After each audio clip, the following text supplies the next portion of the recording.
Hi and welcome back to the Cobot channel. This week I'm joined by Etienne Samson from Robotiq. Hi Etienne.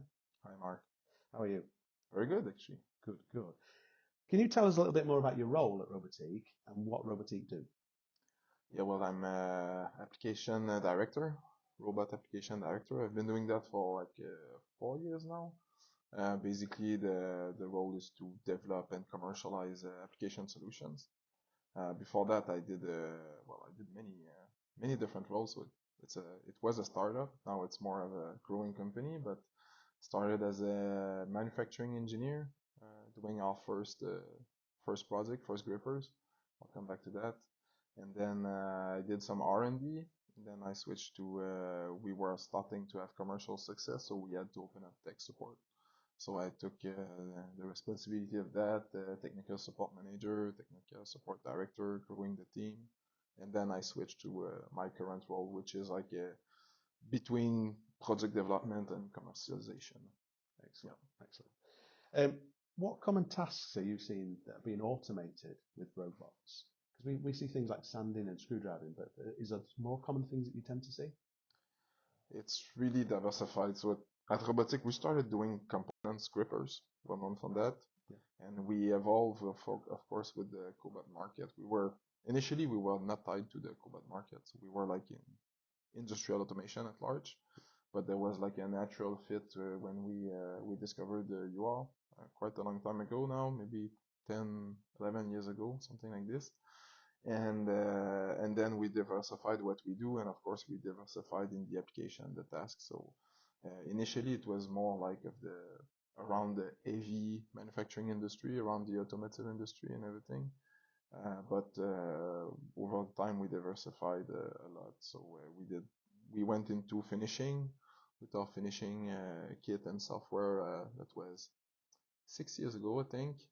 Machine tending has always been very strong. We developed grippers for that. It has been a long-running application, and it's still an important one. And we went into assembly a bit more. That's maybe more cutting edge, I would say. Yes. A more complex task with the screw driving. And now, of course, we're with the palletizing. It's really important for us. So we go a lot into palletizing, especially tied with the food industry, consumer goods. Like these industries have really low level of automation in general, and so we are into this. Palletizing is of course our core now on that front, but upstream we're not working that much on that, but we see a lot of automation with packaging, pick and place, and box erecting, and so basically everything that's upstream. So we focus on palletizing, but then just upstream on the line there's so much different, yeah, so much more. And cobots are usually a fit for all of that stream. Exactly. You touched on it, and it leads me on to my next question. Force Copilot is a really interesting product where you can actually use the robot or teach the robot pathways for sanding and polishing and finishing. It's almost like teaching the robot a skill. Can you explain a little bit more about how that can be used and the sort of typical tasks it can be used for? Yep. So I mentioned quickly the components we did. At some point, we went into force torque sensors. So really the hardware to sense if force is applied in our case, it was on the end of arm tooling. And of course, most of our added value is always around the software. So we had on one side the force sensing capabilities with the hardware. On the software side, it was to build some added value, and then we did a few different things, but the motion control, I would say, so end guiding the robot and teaching patterns, complex patterns. That was one thing that we did. Of course, controlling the motion according to the force you do. That's what we do for finishing.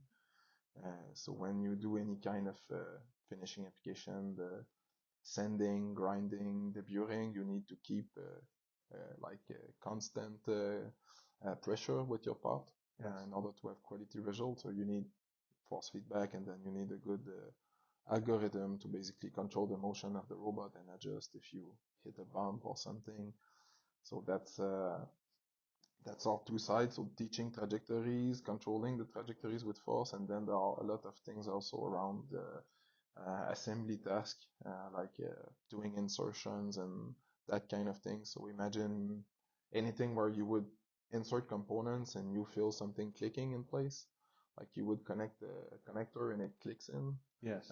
For a robot to sense that, it's really tough, but with force sensing you can do it. So you can actually monitor the force and you can see that and know if you successfully did your assembly, basically. And I guess the big advantage for using that kind of software is that it's saving a huge amount of time, because to use a traditional industrial robot, you would have had to program all that, and your software is saving on that. You're almost like teaching the robot a skill, which is a huge saving for people on time, really, isn't it?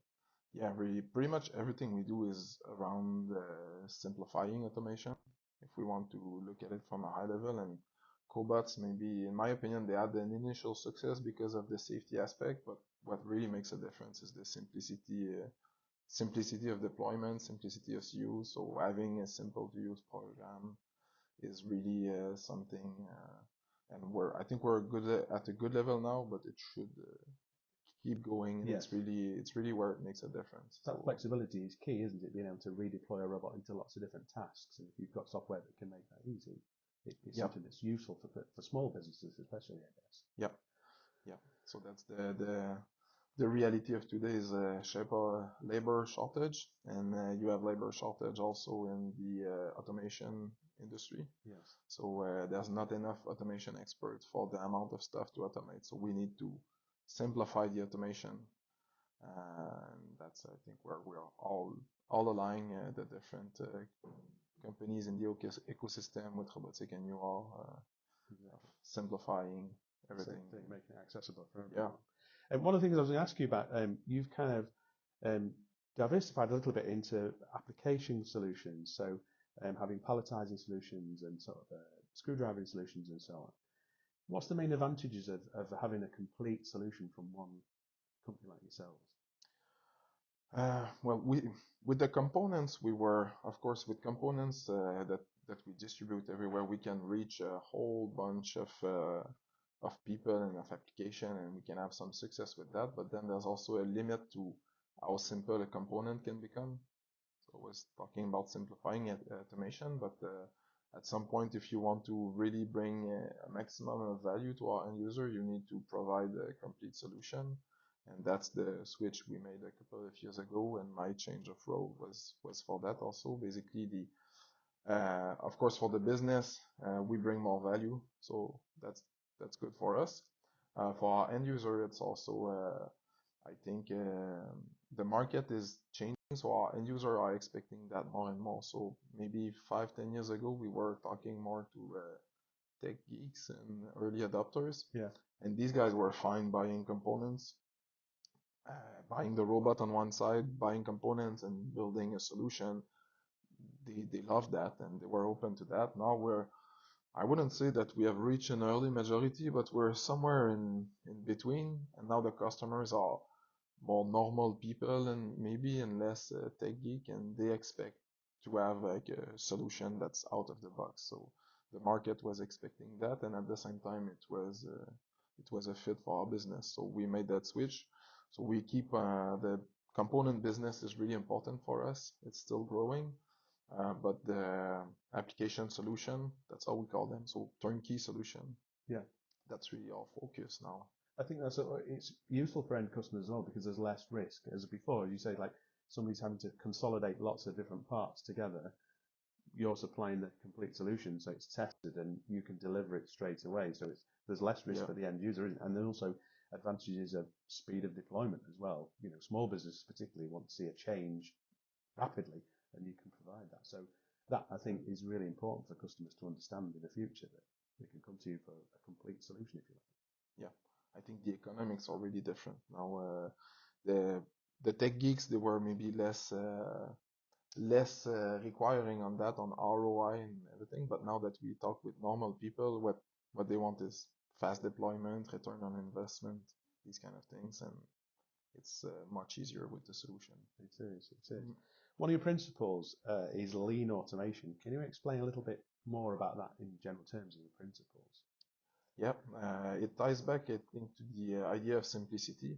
So of course, on one side we were providing components that are really simple to use, but then there's a limit to what it can be. And at some point, when we look at the whole process to deploy a cobot in the real world, uh, most of the time and the time waste and the delays, they do not come from like programming time or things like that. They're more project management related.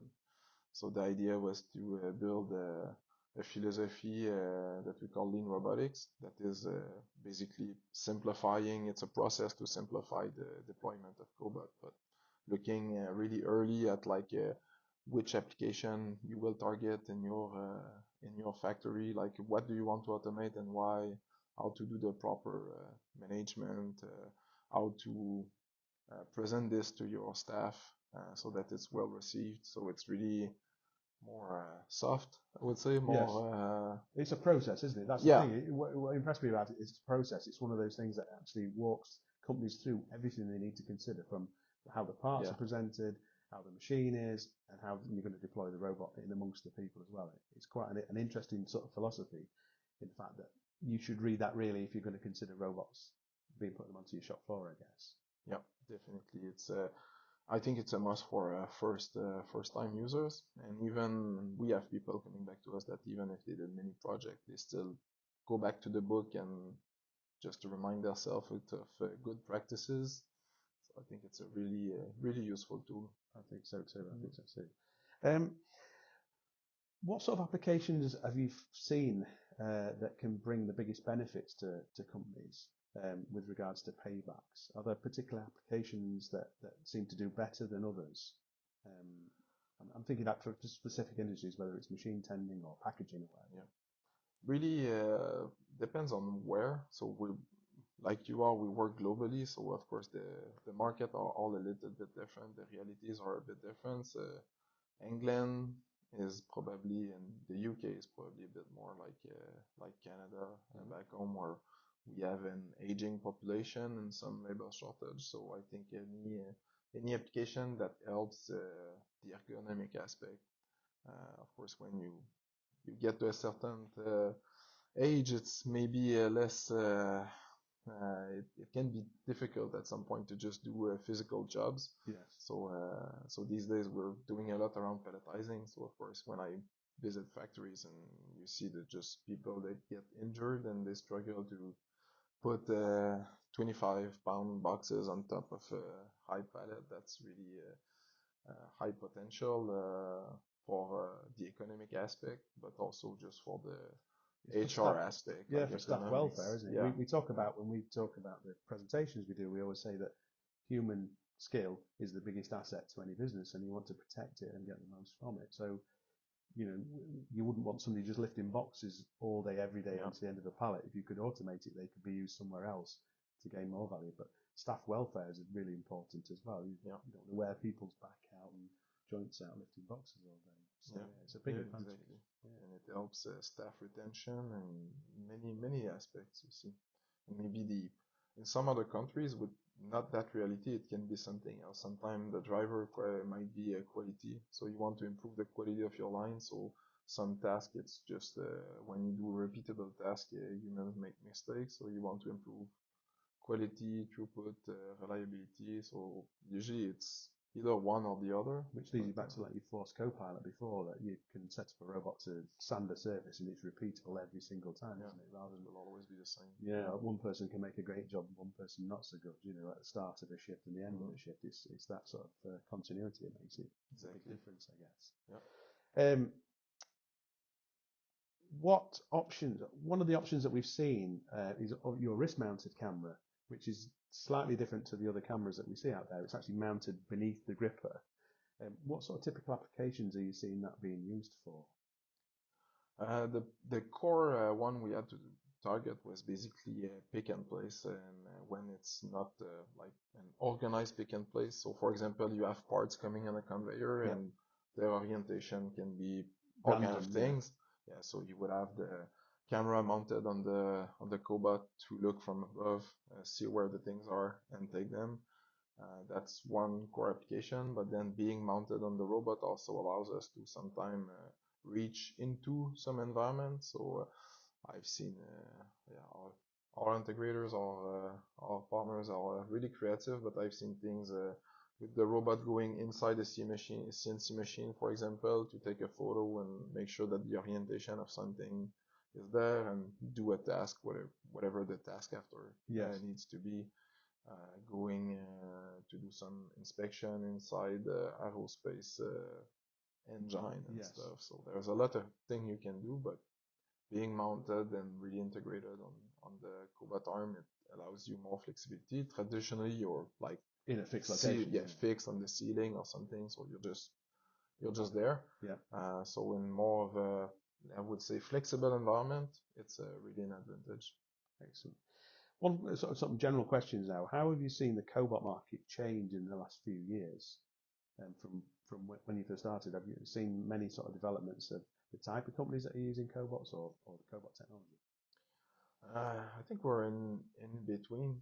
Like I've said, we're getting closer to a majority, maybe an early majority, but it still surprised me that some manufacturing company, they still don't really know what's a cobot. So sometimes it's still new for them, but maybe 5 years ago, whenever I would meet somebody, they would not know what it is really, and I would have to explain like what's a cobot, what's the pros and cons and everything. Now I see it's gradually changing. Sometimes I have good surprise.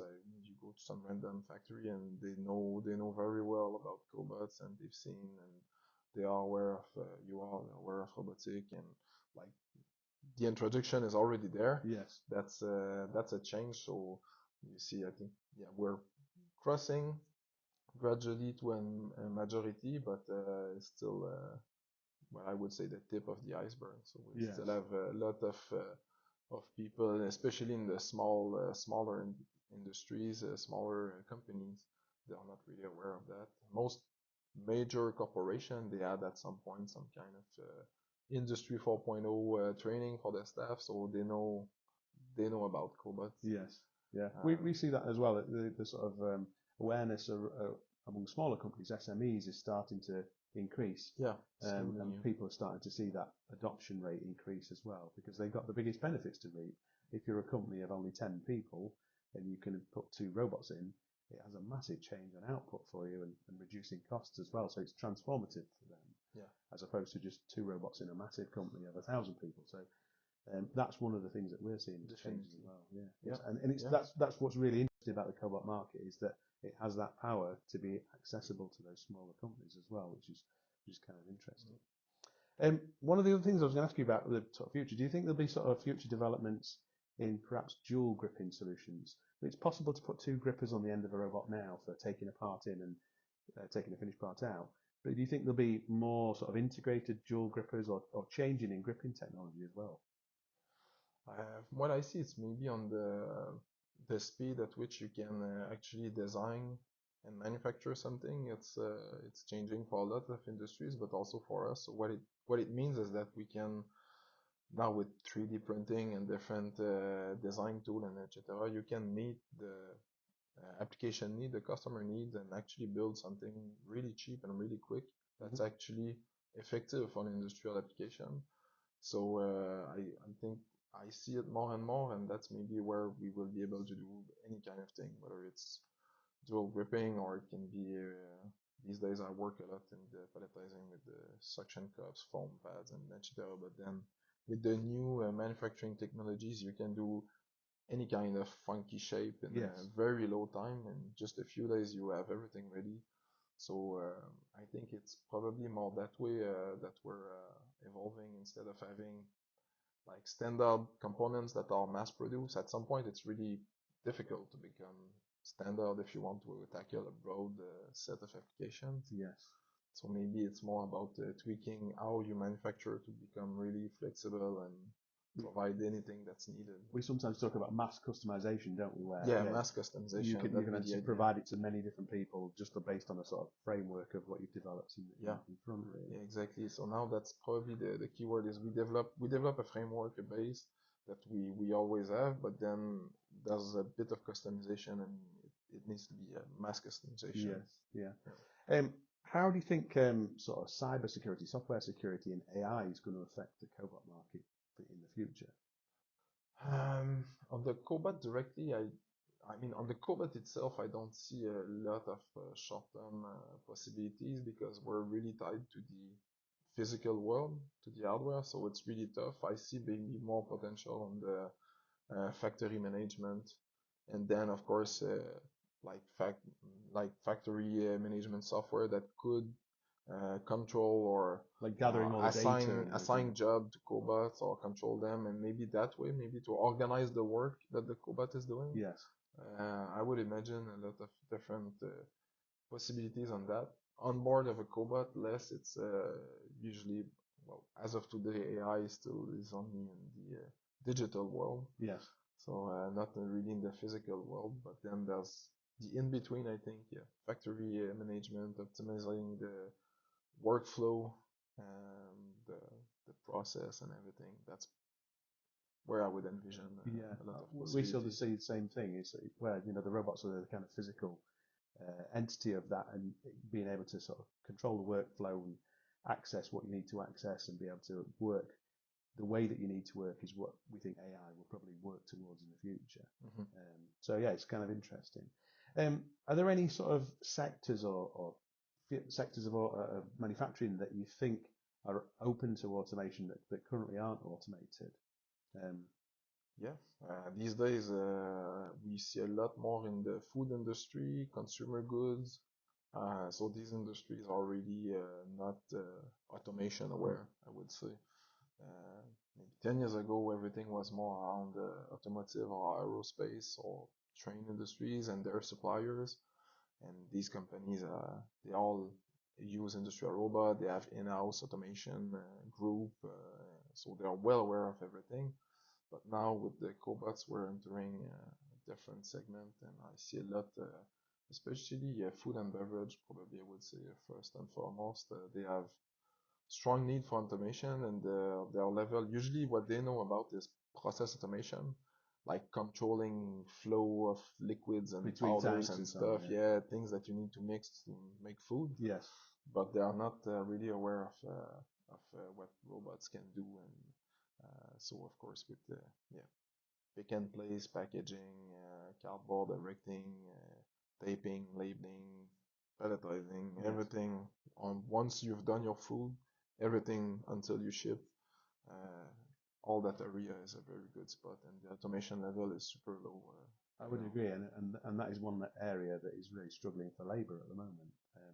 Traditionally, we would get a lot of migrant labour that would come into the UK and work in those industries, and a lot of it's seasonal.